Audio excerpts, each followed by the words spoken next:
우리가 구원받았다는 게 뭡니까? 하늘나라 백성이 됐다는 것이고요. 제가 늘 이야기하듯이요, 가치관이 바뀌고 라이프 스타일이 바뀌고 삶이 바뀌는 것이 바로 구원입니다. 내가 왕노릇하다가 이제 우리 주님이 내 삶에, 내 마음의 보좌에 앉으셔서 왕노릇하는 게 이게 구원입니다. 정권이 바뀌었습니다. 내가 왕인데 이제 왕이 바뀌어 버렸습니다. 정권이 바뀌어 버렸습니다. 이게 바로 구원입니다. 우리 주님께서 우리 삶에 왕노릇 하시는 것이 구원입니다. 의지가 바뀌고요, 세계관이 바뀌고 라이프 스타일이 바뀌고 말이 바뀌고요, 언어가 바뀌고 삶의 기준이 바뀌는 것이 바로 그렇습니다. 여러분, 우리가 구원받고 얼마나 바뀌었습니까? 정말 주님 앞에서 참 회복하고 삶이 바뀌는 저와 여러분 되기를 원합니다. 생각이 바뀌는 것입니다. 일본의 아오모리 지방에 큰 태풍이 있었습니다. 이 아오모리 지방의 유명한 것이요, 사과입니다. 근데 태풍 때문에요, 사과가 다 떨어져 버렸습니다. 농부가 낙심했습니다. 남은 거라도요, 이렇게 팔려고 보니까 그렇게 많이 남지 않았습니다. 근데 생각의 전환입니다. 뭐라고 붙였습니까? 한때 옛날에 유명했지 않습니까? 그 태풍이 부는데도 안 떨어졌습니다.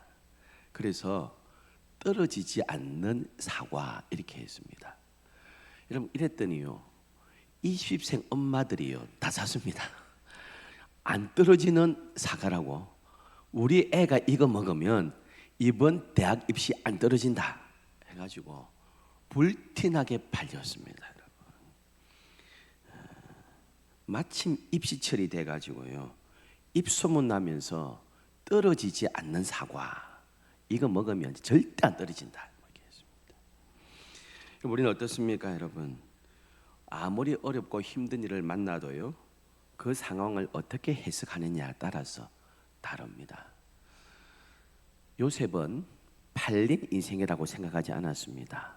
팔린 인생이라고 생각하면 될 대로 되라 이렇게 살지 않았겠습니까? 팔린 인생이 아니고 그가 어떻게 깨달았습니까? 보내심을 받은 인생이다. 그 형들한테 하나님께서 나를 먼저 보내셨습니다 이렇게 합니다. 그 보내심을 내가 받았지 난 팔린 게 아니다, 그렇게 그는 이야기하고 있습니다. 그래서 우리의 마음가짐이 중요하고 생각이 중요합니다. 잠언 4장 23절 우리 같이 한번 읽겠습니다.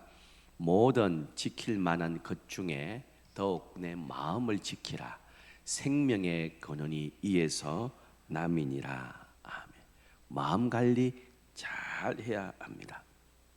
우리 마음은 비행기 활주로 같아가지고요, 어둠의 생각이 쫙 활주로에 내려앉는지 아니면 감격과 감사의 생각이 우리 마음 활주로에 딱 내려오는지 따라서 다릅니다.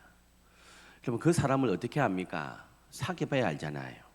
근데 안 사귀어보고 대략 아는 게 있습니다.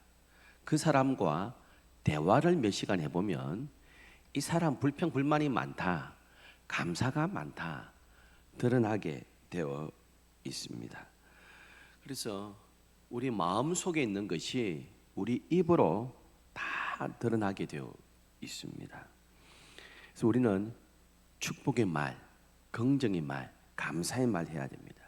잠언 26장 2절 말씀 우리 같이 한번 읽으실까요? 잠언 26장 2절 까닭 없는 저주는 참새가 떠도는 것과 제비가 날아가는 것 같이 이루어지지 아니하느니라. 합당하지 않는 저주입니다. 누가 우리를 저주한다고 했어요? 겁낼 것 없습니다. 내가 하나님의 자녀 아닙니까? 그 합당하지 않는 저주 내한테 전혀 이루어지지 않고요, 참새가 짹짹거리고 가버린 것처럼 그거 헛소리에 불과하다. 그렇게 말씀하고 있습니다. 또한 마태복음 10장 12절 13절 함께 읽겠습니다. 어떤 성이나 마을에 들어가든지 그 중에 너희가 떠나가야지. 거기서 머물라. 또 그 집에 들어가면서 평안을 빌라. 만일 13절 한번 또 띄워줄까요? 띄워줄 수 있습니까? 제가 한번 읽을게요. 만일 합당하지 아니하면 그 평안이 너희에게 돌아오나니. 그러니까 어떤 마을에 가가지고 축복하랍니다. 평안을 빌라 그럽니다. 근데 복 받을 만한 마을이면, 복 받을 만한 집안이면 내가 비는 그 평안이 그 가정에 이루어진다 그럽니다. 반대로요, 내가 비는 그 축복이, 내가 비는 그 평안이요, 합당하지 아니하면 어떻게 된다고요? 그걸 어떻게 되겠습니까? 나한테 돌아온다 그럽니다. 내가 이거 축복했습니다. 복 받을 사람이 아니라, 내가 복을 빌었잖아요. 그 복이 누구한테 갑니까? 나한테 간답니다. 만일 합당하지 아니하면 그 평안이 너희에게 돌아오나니. 할렐루야. 여러분, 남을 축복하세요. 그러면 그 사람이 복을 받고요. 합당하지 아니하면 누가 복 받는다고요? 내가 복 받습니다. 그럼 거꾸로 하면 어떻게 되겠습니까? 그 사람을 저주했습니다. 그 사람이 저주받을 만한 사람 아니면 그 저주가 누구한테 가겠습니까? 거꾸로 하면 나한테 오잖아요. 나한테. 내가 복을 빌었는데 그 사람이 복 받을 사람 아니면 그 복이 나한테 옵니다. 저주했어요. 그러면 저주받을 사람 아니면 그 저주가 누구한테 가겠습니까? 거꾸로 하면 나한테 오는 거 아닙니까? 그러니까 축복의 말씀을 하셔야 됩니다. 여러분 뭐 소문 들으시겠지만은요, 부교육자한테 온 폭언을 한, 여기 부산이 큰 교회 목사님 있지 않습니까? 제가 그 이야기를 뭐 20년 전부터 들었거든요. 그래서 고신척이거든요. 그 고신척 부목사님들이 반드시 지옥 갈 목사 중에 한 분을 그 1순위로 뽑았어요. 20년 전에. 근데 뭐 그게 안 고쳐졌잖아요. 그렇게 폭언하고 저주하고 막 입이 막 온 동물원이고요. 입에서 온 동물원이 다 나오고 10원짜리가 다 나오고 뭐 그 정도가 아니라 막 들으면 막 미칠 것 같은 뭐. 근데 그 말이요, 본인한테 돌아가가지고 불명예 은퇴해 버렸습니다. 부산의 대형교회 목사님 아닙니까? 여러분 축복하면 그 축복이 평안이 임하지 아니하면 나한테 오고, 거꾸로 하면 저주했는데 저주받은 사람은 그 저주가 누구한테 가겠습니까? 여러분 그래서 우리가요, 우리 말이 축복과 저주의 문을 다 같이 엽니다. 로마서 12장 14절은 이렇게 기록합니다. 너희를 박해하는 자를 축복하라. 축복하고 저주하지 말라. 우리는 자신과 다른 사람들 악한 말 하면서 저주할 수도 있고요, 또 축복할 수도 있습니다. 우리 입술이 격려하는 입술, 축복하는 입술 되기를 소원합니다. 오늘 본문에 보면 이제 그 야곱이 20년 이상을 살다가 삼촌 집에서 나옵니다. 그럼 그 삼촌 집에서 나올 때에 야곱 나이가 몇 살이겠습니까? 90이 넘었습니다, 여러분. 청년 아닙니다. 야곱이 라반 집에 갈 때 이미 70살, 80살 됐습니다. 이제 거기서 늦게 결혼해가지고요, 80살이 결혼해가지고 80살쯤 우리 해가지고 20년 살았으니까요, 100살 다 됐습니다. 지금 100살 달된 할배가 이제 나왔습니다. 나오는데요, 드디어 이제 고향으로 돌아가 나오는데 이 라헬이 자기 아버지 집 라반 집에 있는 드라빔을 훔쳐옵니다. 그 드라빔은 여러분 아시는 대로 그 가정의 우상입니다. 가정 수호신입니다. 사람만한 것도 있고요, 팔뚝만한 것도 있고 작은 것도 있고 종류가 많습니다. 근데 거기에 있는 것은 좀 작은 것 같아요. 그래서 그걸 훔쳐 나옵니다. 그러니까 그 가정에 우상 제거가 안 됐다는 것이지요. 우상 제거가 안 되었을 뿐 아니라 어떤 일이 있었습니까? 이 드라빔은 제가 지난번에 설교할 말씀드렸지, 이 드라빔은 뭐에 쓰느냐 하면 인감 도장입니다. 나중에 재산 분쟁이 생겼을 때요, 드라빔을 가지고 있는 사람이 소유권을 주장할 수 있습니다. 그러니까 어떤 일이 생깁니까? 만약에 이 라헬이 집을 떠나오지만 아버지 라반 집이 목축도 많고요, 부자 아닙니까? 아버지 돌아가시면 그 재물 내가 차지하겠다는 거잖아요. 그래서 그걸 가지고 나옵니다. 그러니까 보통 일이 아닙니다. 욕심이 참 많았습니다. 라헬요.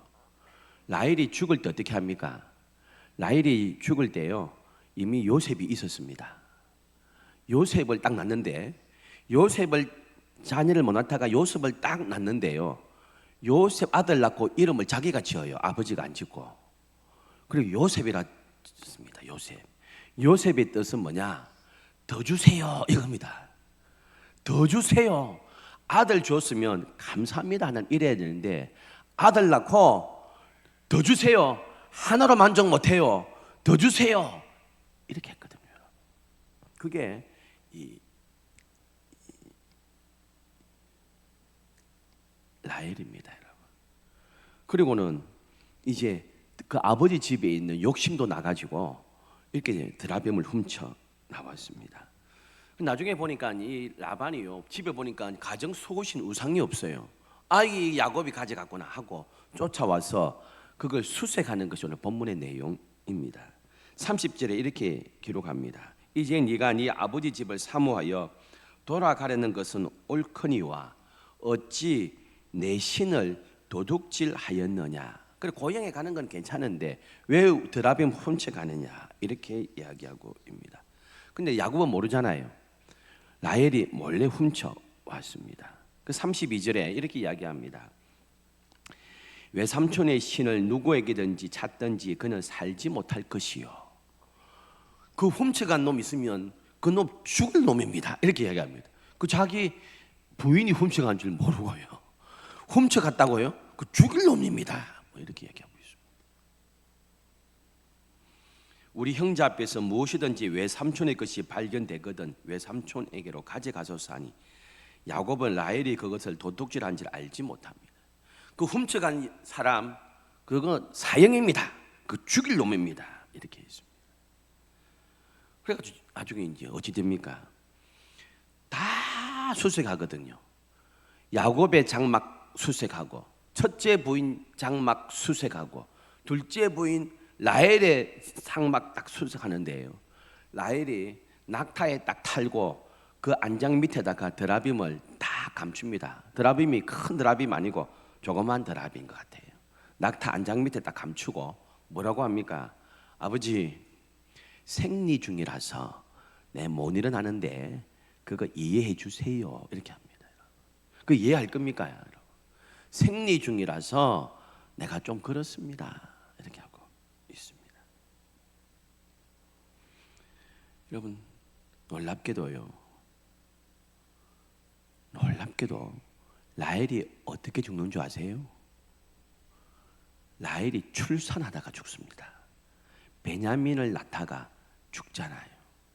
죽으면서도요, 감사 안 합니다.